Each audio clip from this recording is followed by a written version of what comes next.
Muy buenos días a todos. Saludo al pueblo peruano por la valentía que tuvieron en el mes de diciembre de lograr sacar un tirano. También un saludo muy especial y agradecimiento al Foro Madrid y a la Fundación Disenso. El tema sobre el que vamos a conversar hoy es sobre las tiranías de en Iberoamérica. El bienestar de la gente ya no forma parte del ideal de los partidos políticos, influidos o controlados por ideologías adscritas al socialismo del siglo XXI. El bienestar de la gente, supremo objetivo de la política, ha sido reemplazado por el temor de la gente. Y ese temor es el capital que trabaja la mafia organizada de carácter internacional, refugiados hoy en las ideologías de izquierda, que en el pasado llegaron a los gobiernos mediante métodos violentos y que a partir de este nuevo siglo lo hacen camuflados en proyectos de odio para tomar el poder y controlar a la gente inculcando miedo. Una vez en el poder, estos proyectos destruyen toda estructura institucional y los organismos democráticos para rediseñar el Estado a fin de perpetuarse en el poder y usufructuar del mismo, suprimiendo gradualmente las libertades económicas e individuales. Ese es el modelo totalitario que imponen dictaduras con apariencias constitucionales y que para la subsistencia del mismo utilizan la justicia como órgano de represión y persecución. En mi país, Bolivia, hoy en día tenemos más de 234 presos políticos, entre ellos la expresidente Yanine Áñez, que asumió el poder de manera constitucional, un gobernador en ejercicio de manera electa y es opositor al gobierno del MAS. Dirigentes cívicos, como es nuestro expresidente, el doctor Rómulo Calvo, que hoy tiene 27 juicios abiertos en su contra. También están apresados los jefes de la policía que en el 2019 tomaron de manera patriótica la decisión de apoyar a la población y no dejar que Evo Morales se perpetúe en el poder. De igual manera, los militares. Un gobierno que tiene centenares de presos y perseguidos políticos, muchísimos exiliados, un gobierno que ha suprimido el Estado de Derecho, que no respeta el debido proceso ni las garantías constitucionales, que claramente se nota que están construyendo tiranías, como lo han hecho en Cuba, Venezuela, Honduras, Bolivia, lastimosamente. Bajo este modelo, lo que menos podemos constatar como resultado de la represión y la imposición es el bienestar de la gente. Mi persona es vicepresidente del Comité Pro Santa Cruz, como bien indicaba el presentador.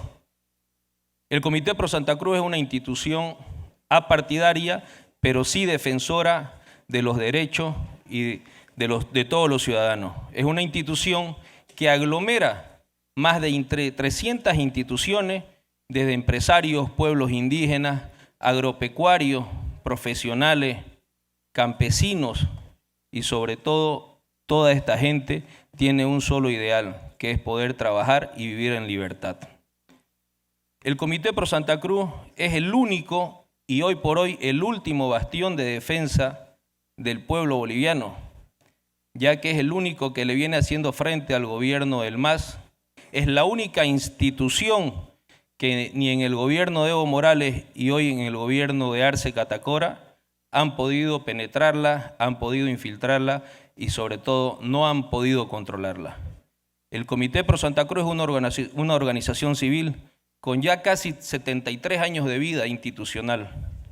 En 73 años de vida, para Bolivia, desde Santa Cruz, hemos conseguido que hayan elecciones de alcalde, que hayan elecciones de prefecto, luego que hayan elecciones de gobernadores y hoy por hoy fuimos el principal defensor de que haya democracia para que se luche por ella en el 2019.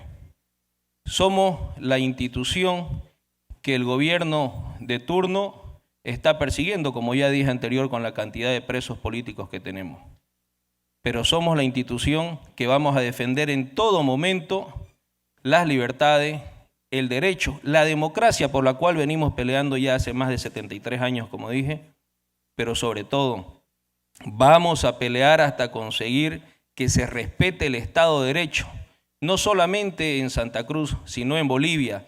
La lucha es nacional y hoy la presencia mía en este foro es para que construyamos desde aquí estrategias, así como lo vienen haciendo ellos desde el Foro de Sao Paulo, desde el Grupo de Puebla, estrategias para destruir.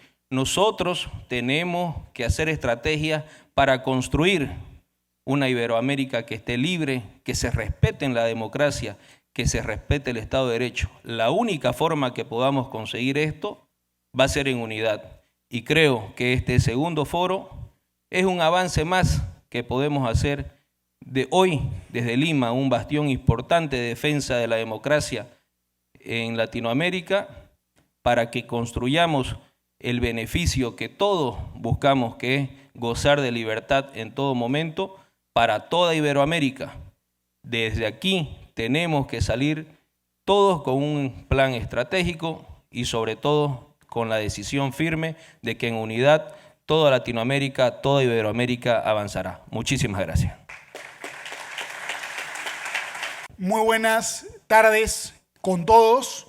Mi nombre es Lucas Gersi y yo voy a ser el moderador de este segundo panel de este encuentro. Para mí de verdad es un honor muy grande, un privilegio poder estar acá con tantos luchadores de la libertad, en defensa de la libertad en todo Iberoamérica. Me siento verdaderamente honrado de poder acompañarlos. Yo creo que todos los que estamos aquí presentes estamos de alguna manera hermanados, no solamente porque representamos a pueblos vinculados por relaciones históricas, lingüísticas, por valores comunes, sino principalmente porque es la aspiración por la libertad y la lucha por la libertad y por la construcción del Estado de Derecho lo que nos hermana. Entonces, para mí es realmente un privilegio grande y un honor poder moderar este panel. Sin más preámbulo, yo quiero presentar a las personas que nos están acompañando. Tenemos en el panel, en primer lugar, a Roberto Bendaña. Él es vicepresidente de la Iniciativa por el Cambio, Justicia y Democracia de Nicaragua.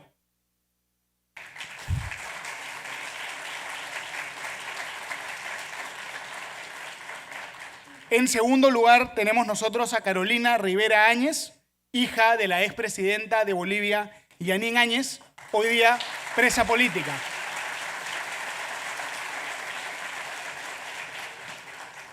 Y en tercer lugar, tenemos a Miguel Ángel Martín, expresidente de la Sala Constitucional del Tribunal Supremo de Justicia de Venezuela.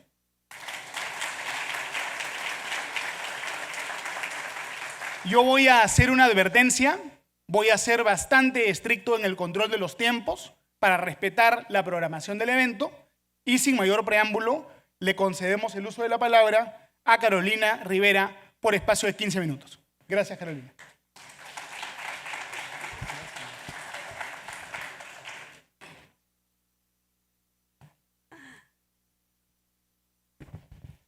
Muy buenos días a todos. Mi nombre es Carolina Rivera Áñez.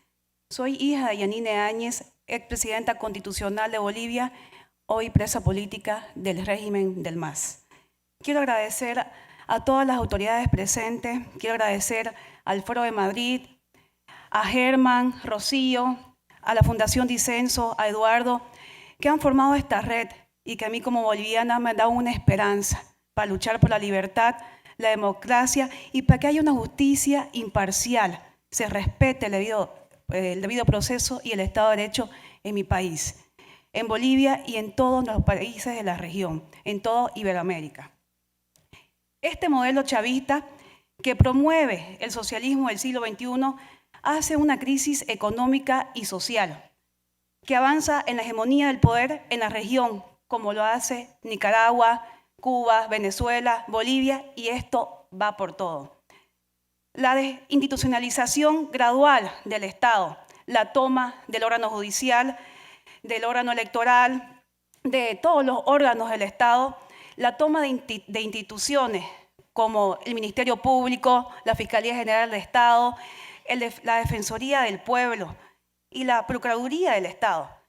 La conformación de organizaciones paralelas para debilitar las instituciones preexistentes que hacen una representación profesional, cívica, obrera, cultural, social.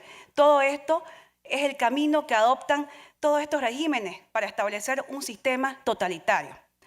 A partir de toda esta presión, extorsión, amedrentamiento, persecución a todos los sectores de la población que no comparten la ideología del odio, la discriminación, el machismo, la anulación de la separación de poderes y el vaciamiento de la economía.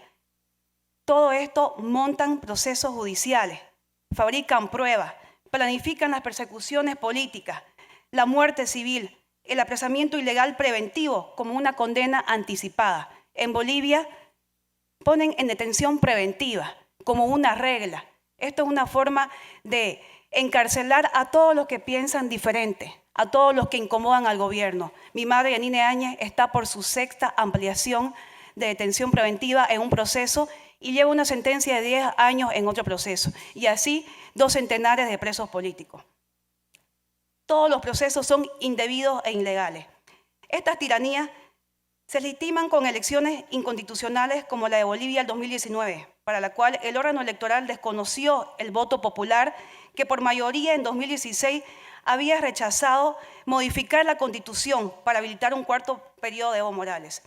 En Bolivia estamos viviendo un proceso continuo de pérdida de la democracia, de la calidad y de los espacios democráticos. Siguiendo una ruta del socialismo del siglo XXI, el gobierno Evo Morales trató de reelegirse por una 4ª vez.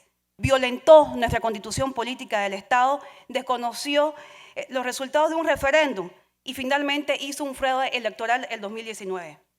Como muchos de ustedes saben, ante este fraude electoral, todos los bolivianos salimos en una movilización pacífica por 21 días. Fue una lucha ciudadana, fue una lucha de los bolivianos. Había un eslogan que decía, el héroe sos vos, porque teníamos la obligación, el deber y el compromiso de salir a luchar para defender nuestro voto. Evo Morales renunció debido a toda esta convulsión que él mismo generó, a los enfrentamientos. En Bolivia estábamos al borde de una guerra civil. Después de 21 días de protesta pacífica, Evo Morales renunció a su pretensión de perpetuarse contra la Constitución y huyendo a sus responsabilidades presidenciales. Renunció a su cargo, abandonó el país en un avión militar extranjero mexicano. Ingresa con un tipo de exilio que pidió antes de irse del país. Y después de 2 días, recién Yanine Áñez asume ante el vacío de poder la crisis institucional que generó Evo Morales. Toda una línea y una cadena sucesoria que le seguía a Evo Morales renunciaron, todos del partido del MAS, hasta que llegó a Yanine Áñez en su calidad de senadora y en su calidad de 2ª vicepresidenta del Senado, y asumió con mucha valentía y compromiso la presidencia de Bolivia. Pacificó el país, que no fue fácil. Fue un momento muy difícil, muy complicado, y llamó a nuevas elecciones. Garantizó el proceso eleccionario y garantizó la democracia en Bolivia. Entregó el cargo inmediatamente al sucesor que correspondía. Al ganar las elecciones del 2020, el partido de Evo Morales desató una persecución contra Yanine Áñez, expresidenta constitucional de Bolivia, todo su gabinete de ministros, policías, militares y todo aquel que luchó el 2019 por la democracia. Producto de esa persecución, mi madre fue secuestrada y llevada a la ciudad de La Paz, torturada de manera física, psicológica, emocional, y le ha sido negada la atención especializada de salud, así como la comunicación, como cualquier derecho que puede tener visita de sus hijos, como lo recibe cualquier interno o cualquier detenido. Hace 2 años y 2 semanas que es una presa política del régimen del MAS y lleva una sentencia de 10 años. Lo que pasó en Bolivia es que han criminalizado la sucesión constitucional. La sucesión constitucional, que es la puerta a la democracia, no solamente en mi país, sino en todos los países de nuestra región. Y quiero hacer énfasis aquí, después de haber escuchado a todos los congresistas peruanos, de que es lo mismo que pasó en diciembre aquí en Perú. Que este modelo sigue intentando replicar en toda Latinoamérica.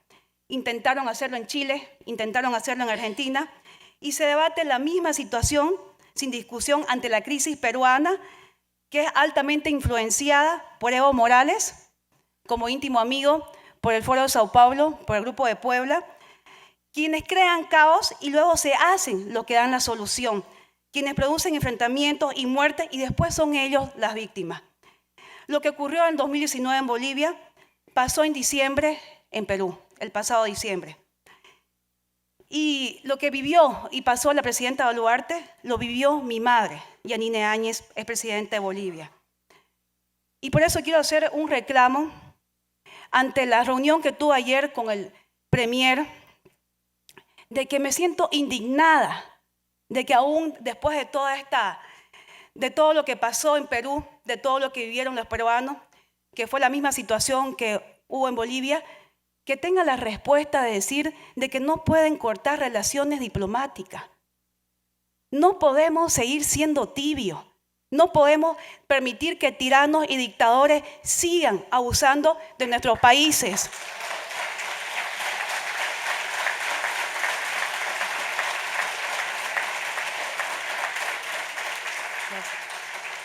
Es nuestro deber y obligación luchar por la libertad, por la democracia y que se respete un Estado de Derecho. Por eso es que no acepto esa disculpa y espero que el actual gobierno, que sufrió la misma crisis que sufrió Bolivia en 2019, haga algo al respecto como un compromiso de defender nuestra región, de defender, ir en contra de estos dictadores y tiranos que lo único que quieren es mentir, inventar narrativas para perpetuarse en el poder y violentar nuestros derechos. Le hago un pedido formal también al Congreso peruano de una resolución pidiendo la libertad de Yanine Áñez y de todos los presos políticos de mi país.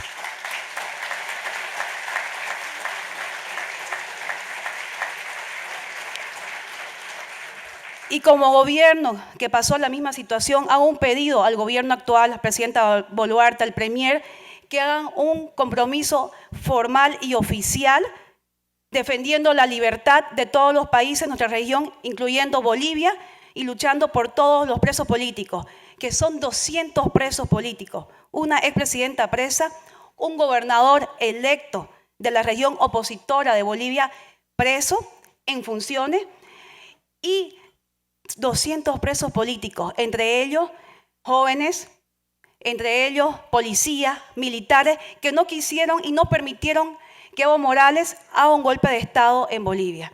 Y debemos luchar por ellos hasta que ellos consigan, porque ellos en su momento lucharon por mi país y lucharon por todos nosotros. Esto deja un precedente terrible para toda nuestra región y tenemos que luchar por toda esta situación.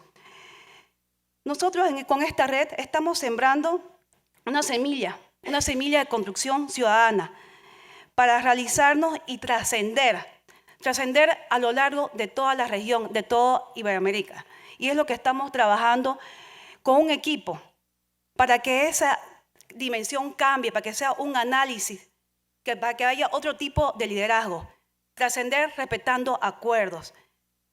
Hacer como lo que pasó en la pandemia. Tuvimos que ver la situación tan crítica que enfrentó el mundo. Universalizar la salud, que es un compromiso que tenemos todos nosotros.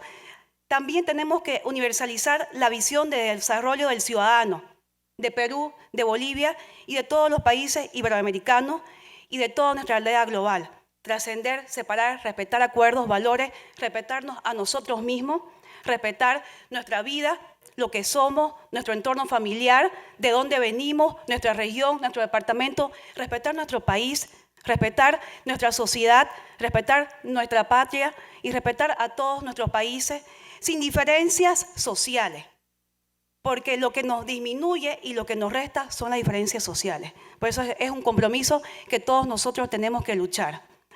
Y le pido a todo este foro, a toda esta red, que no solamente me den su solidaridad, pido que nos acompañen en esta lucha y difundan ante el mundo entero lo que hoy vive Bolivia. Vivimos un momento terrible donde los ciudadanos somos perseguidos y encarcelados por pensar diferente, por incomodar al gobierno. Yo también soy una perseguida política por defender los derechos humanos, no solamente de mi madre, sino de todos los bolivianos y de mi país.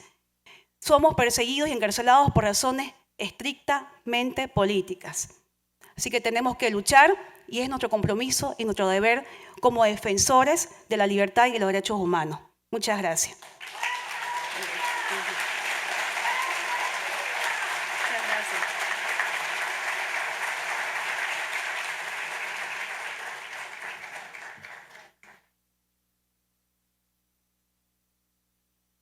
Muchas gracias, Carolina, por ese mensaje tan inspirador, que en mi caso es doblemente inspirador porque además de ser ciudadano peruano, yo también soy ciudadano boliviano, cosa que quizá no todo el mundo en el auditorio sepa. Entonces, mi solidaridad con el pueblo de Bolivia por su lucha para reconstruir el Estado de Derecho largamente usurpado, y estoy seguro que de esa lucha van a salir airosos, ¿no? Muchas gracias de verdad, Carolina. Yo quiero ahora invitar a Roberto Bendaña, de Nicaragua, a que pueda hacer el uso de la palabra. Por favor, Roberto. Muchas gracias.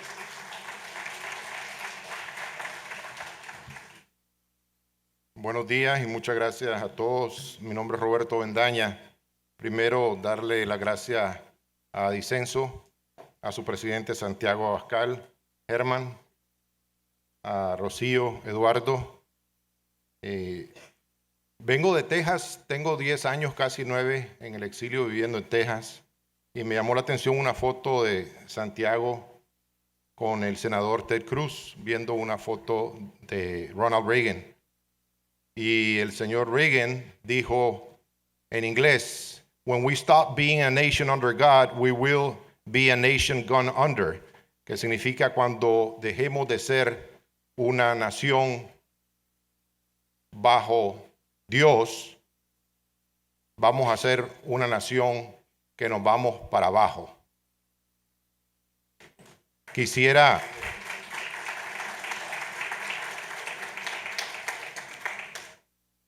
ofrecer y darle gracias a Dios por esta oportunidad. En nombre de Dios y de Nicaragua. Hace 10 años que escapé de las garras criminales del régimen Ortega Murillo, Dios me abrió los portones de mi casa, donde llevaba 4 meses guardando arresto domiciliar, resultado de una acusación infundada y producto de la persecución política a sus opositores, con el objeto de callar a los que rechazábamos el sistema que se estaba implantando. Logré llegar a Estados Unidos, donde me esperaban los aires de libertad, con el versículo del día del libro de Isaías 41:10 que dice: "No temas porque yo estoy contigo, no desmayes porque yo soy tu Dios que te esfuerzo. Siempre te ayudaré, siempre te sustentaré con la diestra de mi justicia". Quiero decirles, hermanos de lucha, hermanos del Foro de Madrid, pueblo peruano, que con mi participación y relato sobre la radicalización del régimen sandinista el día de hoy, siento no solo los aires de libertad, pero más bien la mano de Dios, la diestra de su justicia. Y por eso les agradezco desde lo más profundo de mi corazón. Muchas gracias y gloria a Dios.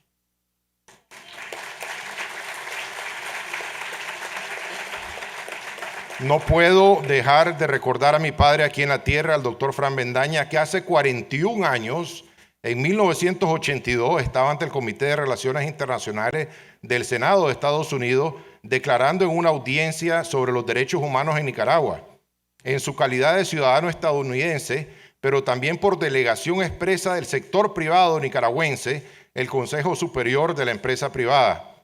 En ese entonces fue deportado en 1981 porque un extranjero no podía involucrarse en política, pero realmente lo que estaba haciendo es organizando a los pequeños cafetaleros. Pero sus amigos miembros del COSEP, del sector privado, no tuvieron la misma suerte, pues fueron encarcelados. y su colega cafetalero Jorge Salazar, asesinado en noviembre de 1980. Esa audiencia fue presidida por el senador republicano Jesse Helms y el comité también lo integraban los demócratas Joe Biden y Christopher Dodd.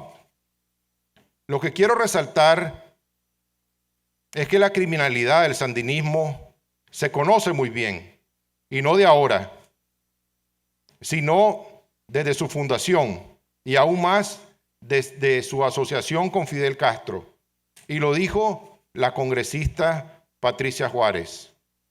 Hace apenas 3 semanas, en la conmemoración de la muerte de Hugo Chávez, Doniel Ortega destacó la solidaridad de Castro para alcanzar el triunfo de la Revolución Sandinista en 1979. Textualmente dijo: en esa fase final de la guerra contamos con la solidaridad de Fidel, nuestro hermano mayor. Fidel es de los hombres que nunca mueren. Fidel reunió en Cuba a los hermanos latinoamericanos que se encontraban en el ejército, que estaban pasando escuela, y les dijo que en Nicaragua el sandinismo vivía un momento crucial y decisivo, que quienes estaban decididos a dar la batalla a favor de Nicaragua, hermanos latinoamericanos, chilenos, argentinos, cubanos y venezolanos, se incorporaron en ese batallón solidario. Sabemos, pues, que Ortega regresa al poder por la intervención extranjera de la Revolución Bolivariana, que financió al FSLN y extorsionó a los nicaragüenses. Pero quisiera resaltar que años después ese financiamiento privado entre Chávez y Ortega llegó a sobrepasar los 4 billones de dólares, lo que convirtió a Ortega en el hombre más rico de Nicaragua y por lo tanto le permitió hipnotizar al sector privado. No solo ofreciendo inversiones para construir la refinería más grande de la región y la más moderna, sino también la construcción de un canal chino, un canal interoceánico que albergaría o le daría pase a buques más grandes de los que pasan por el canal de Panamá. Puro ilusiones y espejismo. Hoy día el sistema bancario, a pesar de que es uno de los sectores más rentables, es rehén del régimen. Hay muy poca colocación financiera a los pequeños y medianos productores y empresarios. Así que los depósitos de los cuentavientes oxigenan al régimen, pues son colocados en el Banco Central y en el Ministerio de Hacienda y Crédito Público. Después de 9 años en el exilio, donde tuve que comenzar de cero, porque el régimen puso en la lista roja de Interpol la lista de los más buscados, en esta ocasión el régimen criminal arremete nuevamente y me incluye en la lista de 94 ciudadanos que nos quitaron la nacionalidad. En lo personal, siento que estoy anestesiado de tanto golpe, pues ya no me duele porque he aprendido a dar gracias a Dios en medio del sufrimiento. Pero sí me duelen mis hijos menores. Ellos no entienden. Me duelen los cientos de miles de nicaragüenses que se ponen en las manos del crimen organizado para poder llegar a Estados Unidos. Me duelen mis hermanos que estuvieron presos, como tu madre, casi 2 años en condiciones degradantes e inhumanas. Uno de ellos en celda de 2 metros por 2 metros, aislado por más de 1 año, sin poderse comunicar con nadie. De esos 222 presos políticos que fueron no liberados, desterrados, casi la mitad no tienen ni familiares ni amigos que los reciba en Estados Unidos. Para relatar la radicalización del régimen, utilizaré como fuente principal el informe de este mes, hace 3 semanas, el 6 de marzo, brindado al Consejo de los Derechos Humanos de las Naciones Unidas, titulado Conclusiones detalladas del Grupo de Expertos en Derechos Humanos sobre Nicaragua, GREN, por sus siglas en inglés. En la parte de las recomendaciones dice: El GREN tiene motivos razonables para creer que el presidente Daniel Ortega, la vicepresidenta Rosario Murillo, su esposa, han realizado graves y sistemáticas violaciones.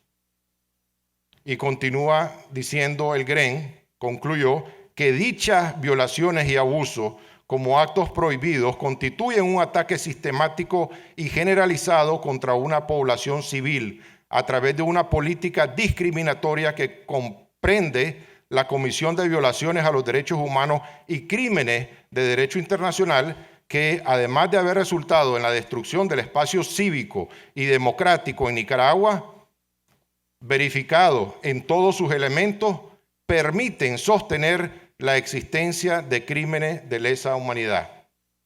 En la lista del cierre del espacio cívico y democrático, más los delitos de crímenes de lesa humanidad, quisiera resaltar lo siguiente. 1, la clausura de 6 universidades privadas. 2, retiraron beneplácito al nuncio apostólico, obligándolo a abandonar el país. 3, expulsaron a la OEA y ocuparon las instalaciones de la misma. 4, se produjo la cancelación masiva de organizaciones sin fines de lucro. 5, la policía antimotines junto a miembros del partido del FSLN llamados Turba se tomaron a la fuerza 5 alcaldías rurales que seguían evitando los fraudes electorales y depusieron a sus alcaldes.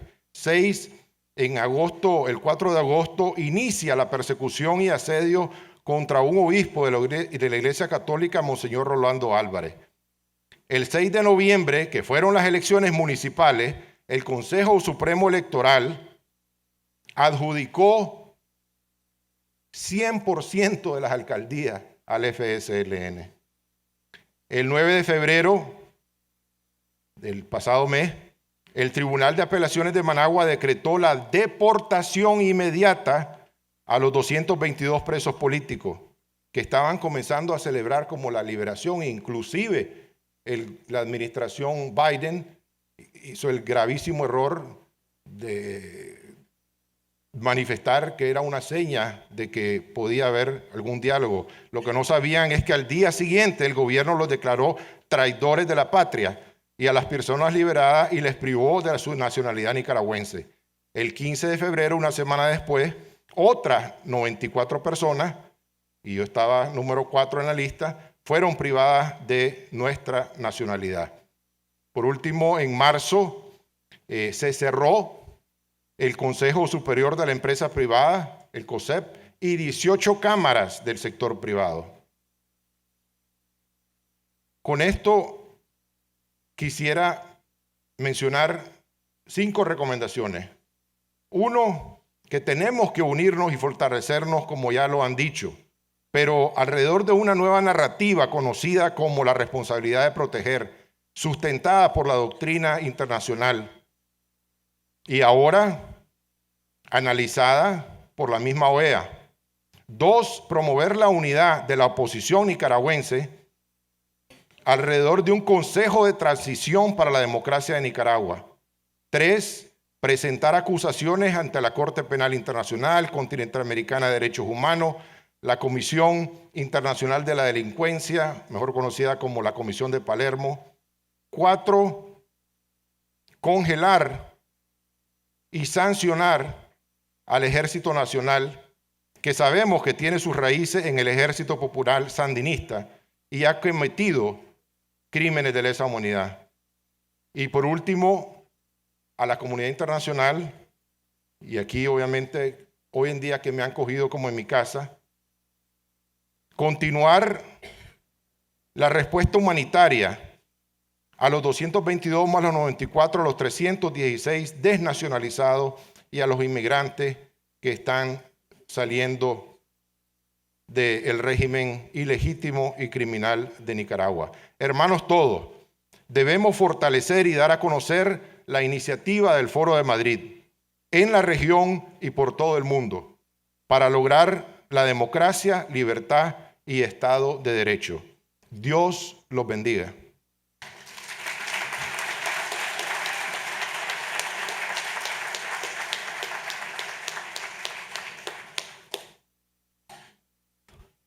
Muchas gracias, Roberto, por ese testimonio tan emotivo y yo creo que todos aquí estamos seguros que esta es la casa de todas las personas que defienden la libertad y por difícil y complicado que pueda a veces parecer la restitución del Estado de Derecho y la libertad de nuestros países, estamos empezando a revertir esta marea.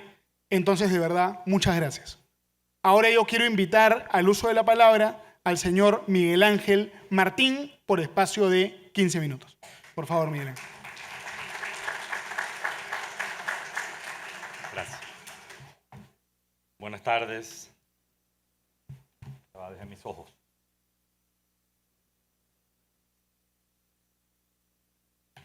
Primero que nada, darle gracias a Dios por esta oportunidad y pedirle a Él que obre y envíe a todos los que estamos aquí presentes los mensajes y la palabra que es correcta para lograr la estabilidad de nuestras naciones.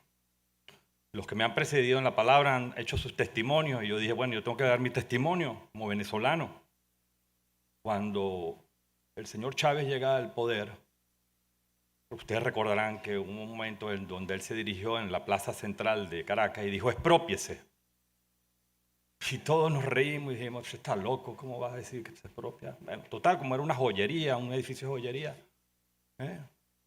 Con el tiempo, ya en el exilio, yo soy un hombre de leyes. Yo, desde el mismo momento, desde el año 1985, pertenezco a la carrera judicial venezolana, desde muy joven. Y llegué a ser presidente de la Corte del Tribunal Supremo de Justicia, magistrado de la Sala Constitucional. De hecho, todavía lo soy porque soy designado por 12 años. Fui perseguido. Y hoy, después de muchos años, ya en el exilio, empecé a comprender algunas cosas. ¿Por qué dijo exprópiese?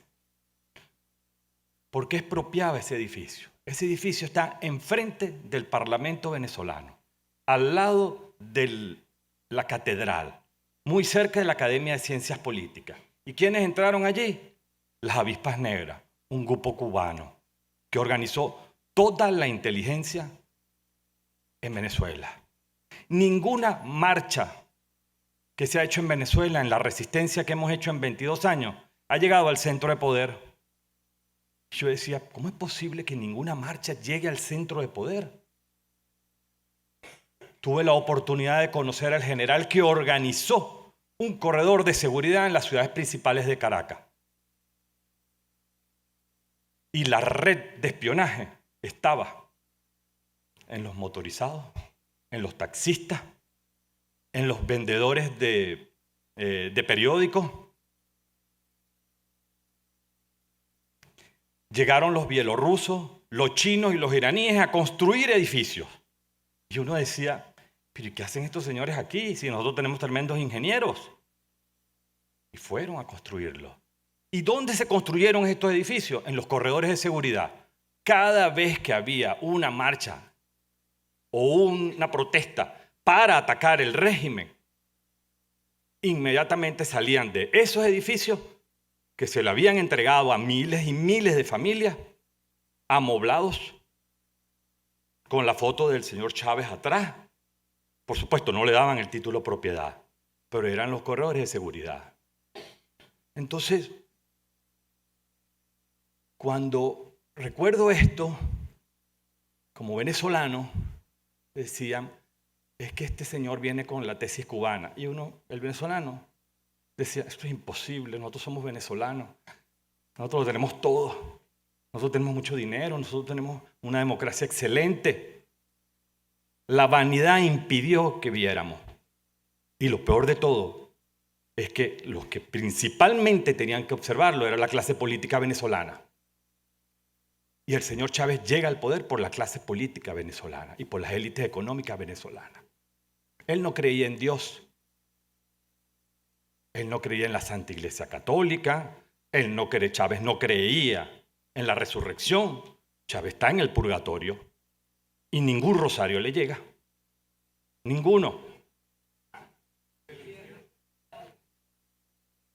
Cuando llegué ayer encontré una noticia que me llamó muchísimo la atención. Y me acordé tanto de mi país.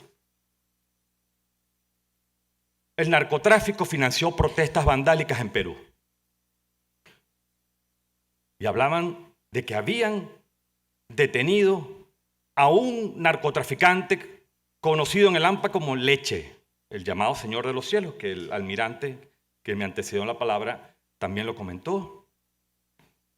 Y es que recordé cuando se inició las protestas en Chile.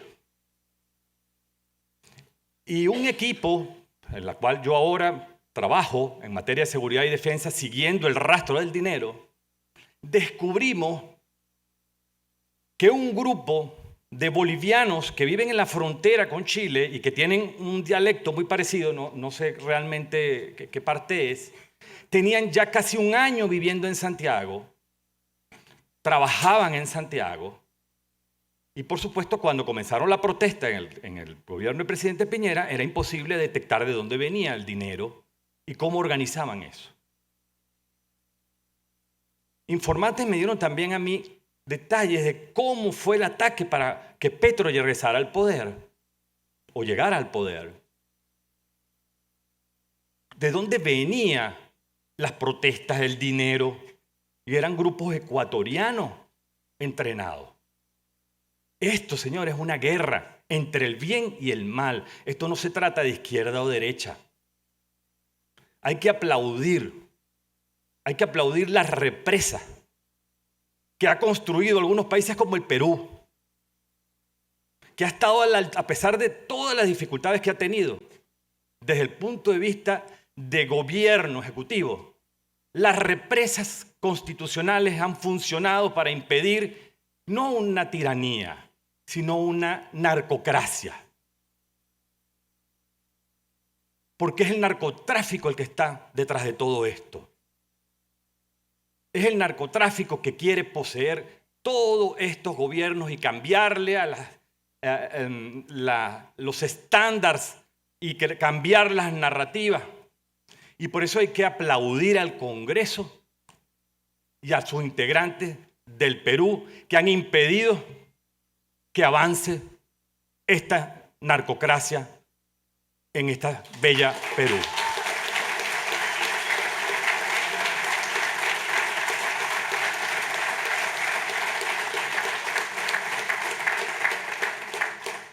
Pero no podemos descuidarnos, porque también me han dicho las personas que organizan las salas situacionales.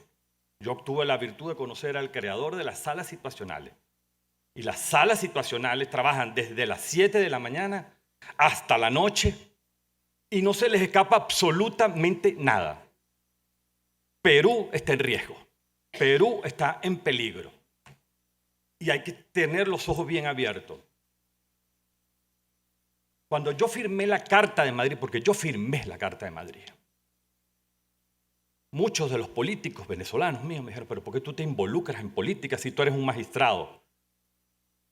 Yo le digo, sí, firmé y la vuelvo a firmar, porque cuando esa carta habla de democracia, habla de libertad, habla de derechos humanos, no le pone adjetivos. No crea narrativas para mutar, porque el socialismo del siglo XXI es una mutación del comunismo. No crean ustedes que crearon un socialismo para inscribirlos en la Internacional Socialista. Es una mutación del comunismo. Aquí tenemos el parlamentario Germán Terés, que hay que darle un gran aplauso a él y a todo el equipo del Parlamento Europeo y de Vox por todo lo que han hecho. Yo reconozco aquí públicamente el trabajo que usted ha hecho y todo su grupo, y de verdad que lo aplaudo porque tiene una gran valentía. Aquí tenemos presente a la senadora María Fernanda Cabal. Ustedes la han visto y la han escuchado. La fuerza que le imprime a la lucha porque Colombia no pase lo que ha pasado en Venezuela. Porque, queridos amigos, lamentablemente, este socialismo del siglo XXI le corta las piernas a la gente para arrodillarla y después le vende las muletas. Esa es la realidad. Aquí está presente el embajador Ernesto Araújo. Te dije que iba a hablar de ti. canciller de Brasil. Me consta que es un apasionado, un amante por la democracia y la libertad de nuestros países. A mí me han dicho que hable de la situación de los derechos humanos en Venezuela. Bueno, eso es historia de Venezuela. Porque son 22 años de violaciones de derechos humanos. Y repito, estas personas no tienen escrúpulos. Tenemos a la hija de Yanine Áñez aquí presente. La Organización de Estados Americanos, la comunidad internacional, declaró la existencia de un fraude electoral por la cual constitucionalmente asume el poder la presidenta Yanine. Y después que hay lugar a una elección, es detenida, apresada. Y no se trata de un problema de debido proceso o derecho a la presunción de inocencia. Es peor aún, es un delito de lesa humanidad. Porque tenían que encerrarla, callarla y darle un mensaje a los demás bolivianos. Porque estamos frente a una organización criminal transnacional. No es un problema de Venezuela. Por eso es que cuando alguien decía, no, pero ustedes los venezolanos no lo vieron venir, no, porque nosotros no vamos a hacer jamás Cuba, nunca. Ahora somos 7 millones de personas que están fuera de Venezuela. ¿Qué significa eso? 7 millones de familias divididas. Se ha roto el tejido social. Fracasó el contrato social. Tenemos a uno de los pruebas, testimonios de los nicaragüenses, que fueron a elecciones libres. ¿Cuántos candidatos, Roberto, fueron apresados? 7 candidatos. O sea que la solución no son las elecciones. Es que no puede haber elecciones libres si los ciudadanos no son libres. Entonces, el narcotráfico está penetrando los gobiernos en la región para acabar con la democracia. ¿Qué vamos a hacer? ¿Vamos a permitir que acaben con el sueño de nuestros países, de nuestros hijos a vivir un bienestar? En Venezuela hay un resumen de violaciones de derechos humanos. Comenzaron con las confiscaciones, las persecuciones de líderes políticos, la cooptación de los poderes públicos, el ajusticiamiento de resistencia ciudadana. Y después crearon ese famoso socialismo del siglo XXI, que es una mutación del comunismo. Y después un apéndice, que es el Grupo de Puebla. El inventario de violaciones de los derechos humanos es una escalada programada, es un plan de transición diseñado para consolidar un sesgo ideológico. Este documento que está aquí, yo quería ponerlo, pero lamentablemente no se puede por razones de estilo. Son las bases programáticas del Partido Socialista Unido de Venezuela. Este es un documento que muy pocos venezolanos lo conocen. Yo voy a leer solo 3 frases nada más. Esto fue diseñado por la izquierda española, la izquierda francesa, la izquierda italiana, por supuesto, la izquierda cubana. Aquí estuvieron los rusos que metieron también tinta en esta arquitectura. Y esto es lo que está ocurriendo en todos los países. No es un problema de Venezuela, no es un problema de Bolivia, no es un problema de Nicaragua, no es un problema de Cuba, es un problema de la región. Repito, es una lucha entre el bien y el mal. Las fuerzas motrices de la revolución bolivariana. Las fuerzas motrices o sujetos de la revolución bolivariana son los trabajadores y las trabajadoras en su doble condición, creadores de la riqueza y expropiados del fruto de su trabajo. Como ellos fueron expropiados, vamos a expropiar. El enemigo principal es el imperialismo capitalista, su centro hegemónico, el imperialismo y el gobierno estadounidense, sus monopolios transnacionales, en particular los del sector financiero, tecnológico, militar, económico, mediático, por una parte, y por la otra, la alta jerarquía eclesiástica, la oligarquía, las burguesías apátridas, así como todo sector social, que al igual que aquello, sirva de base social al imperialismo o a cualquier fuerza extranjera para la dominación de nuestros pueblos. Es decir, iban a trabajar todos los estadios de una sociedad. En Venezuela, repito, ocuparon todos los estados de una sociedad. Las formas de lucha y acumulación de la fuerza. Esta revolución no es una revolución desarmada. se plantea la defensa de la patria utilizando todos los mecanismos que sean necesarios. Y por eso es que tenemos delitos de lesa humanidad en Venezuela.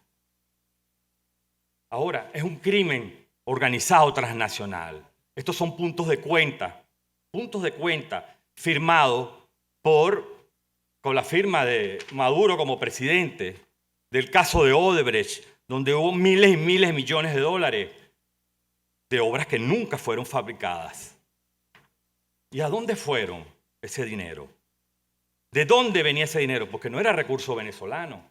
Aquí podemos ver que venía del fondo chino, del fondo iraní. El programa Evo Morales, antes de que llegara ese socialismo nuevamente a Bolivia, pudimos obtener la información que había en el consulado boliviano y obtener toda la documentación de todo el dinero que recibió el programa Evo Morales a través de PDVSA. Eso es un crimen organizado transnacional. Imagínense lo que se está fraguando en países como en Europa, en España. Yo tuve la oportunidad de estar en el Senado español presentando los medios de prueba de cómo se creó el partido político Podemos, cómo recibió Monedero e Iglesias dinero de aquí, de Perú, de Ecuador, de Brasil, de Venezuela, porque antes de ser ellos partidos políticos, recuerda que estaban los indignados, creo que estaban en la Puerta del Sol, con dinero después se hicieron de 2 ayuntamientos, la de Madrid y Barcelona, después protegidos por el gobierno del PSOE. Ya me están diciendo que me queda poco tiempo. Vamos a hacer un cierre porque quiero, antes que nada, mencionar un poco lo que está pasando con la oposición venezolana. Repito, Venezuela es un territorio ocupado. Tenemos pruebas del acuerdo militar entre Cuba y Venezuela para crear la inteligencia, la contrainteligencia y toda la compra de armamento, el equipamiento y el entrenamiento de personal. Incluso hay una cárcel de cubanos en Venezuela. La FARC, el ELN y el Hezbollah, no es mentira, esto no es una teoría de conspiración, es verdad, existen pruebas, pero ¿por qué esto no se destapa? Porque los sistemas judiciales del mundo son frágiles. ¿Por qué en el caso de Podemos en España, con todas las pruebas contundentes que hay, el señor Iglesias tuvo que refugiarse y fue designado ministro? Ahí se refugia y lo designan ministro y después alega, me voy a retirar de la política. No se han retirado de la política, regresaron otra vez a esta región a buscar dinero y recursos. La oposición venezolana, me perdonan el tema, pero estamos jodidos. Porque la oposición venezolana se sentó en un diálogo número 16.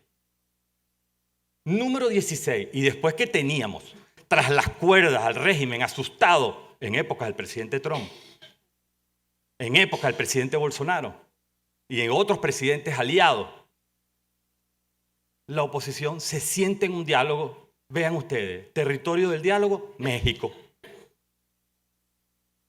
¿Quién es el interlocutor del diálogo? Noruega. Y el observador, Rusia. No me jodas. No me engañen más. No puede ser.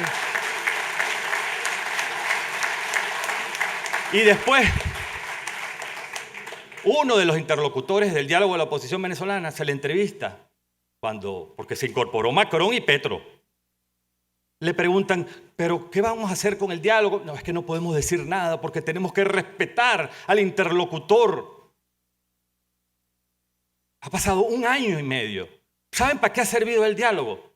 Para la liberación, pero no para los más de 100 presos políticos, sino para los sobrinos de la familia presidencial. Esos sí fueron liberados, que ya estaban sentenciados y condenados. Para que Chevron fuera a abrir actividades y convenios, nada más y nada menos con Tarek Al-Saimi. Eso no puede ser. Eso es una sinvergüenzura. Eso es una sinvergüenzura. Y después, para colmo, la oposición venezolana tiene la brújula de Jack Sparrow. ¿Por qué? Dame unos minutos nada más, porque yo creo que es bueno que ustedes sepan esto, porque esto es algo que a veces no se ve porque la venden.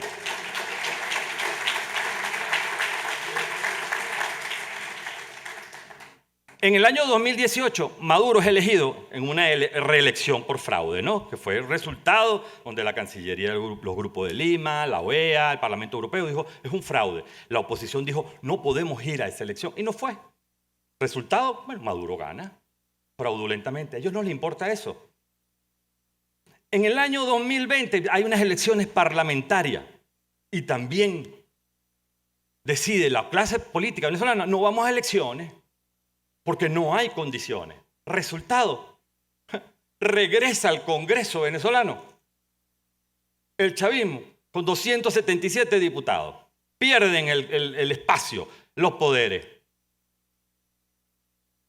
Después, en el 21 de noviembre de 2021 tenemos unas elecciones nacionales para elegir, miren esto, 3.082 cargos.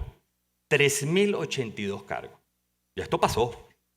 23 gobernaciones, 335 alcaldes, 253 legisladores y 2.471 concejales. Aquí la oposición dice, vamos a elecciones. Se supone que deberían ganar porque el pueblo no quiere el chavismo. El chavismo está fracasado. Está fracasado. Más del 80% de la población no quiere ni al chavismo ni a la oposición, pues es la realidad. ¿Cuál fue el resultado? El régimen les dio una paliza. Lograron 4 gobernaciones y el régimen 19. El régimen gana 210 alcaldías, la oposición gana 62. Y otra parte de la oposición gana 63, porque van divididos. La paradoja es que quien había sido designado como presidente interino y que lo repitieron por 2 años de una manera difícil a veces de explicar, pasa a ser su partido político minoritario. Y esto es una medición nacional. Y después, ahora, hay 20 candidatos presidenciales para el año que viene que se va a presentar, de la oposición. Es que me recuerda a Alicia en el País de las Maravillas. ¿Ustedes recuerdan cuando Alicia en el País de las Maravillas, en ese cuento de Luis Carol, donde ella llegaba y aparecía el gato de Chejire y le decía, gato, ¿a dónde voy? ¿A la izquierda o a la derecha? Y el gato le dice, ¿a dónde quieres ir? Me dice, no sé, entonces ¿qué importa dónde vayas?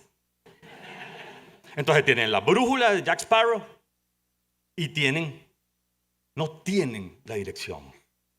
Y lo peor es que crean una distopía, porque después crean un gobierno interino. Señores, yo estoy seguro que Zelensky hubiese querido el apoyo de más de 50 países y el dinero que han recibido la oposición venezolana. Y me duele decir esto como venezolano, pero es la verdad.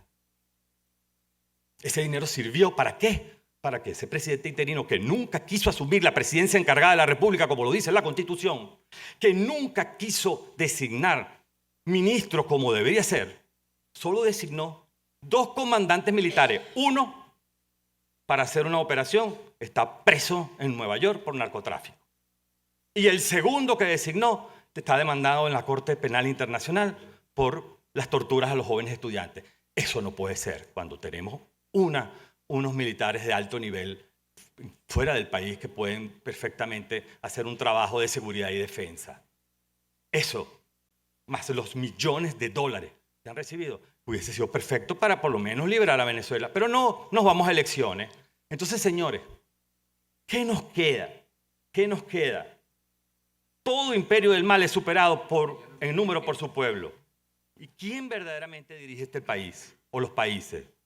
Ellos han tomado los temas del aborto, el género, la sexualidad, el medio ambiente para jugar con la mente de los pueblos. Acrecentan la organización con todos los vicios como una organización criminal. Pido a Dios Creador, no nos abandone. Proteja a la gente de Perú, pueblo noble que merece la paz y la estabilidad. Gracias.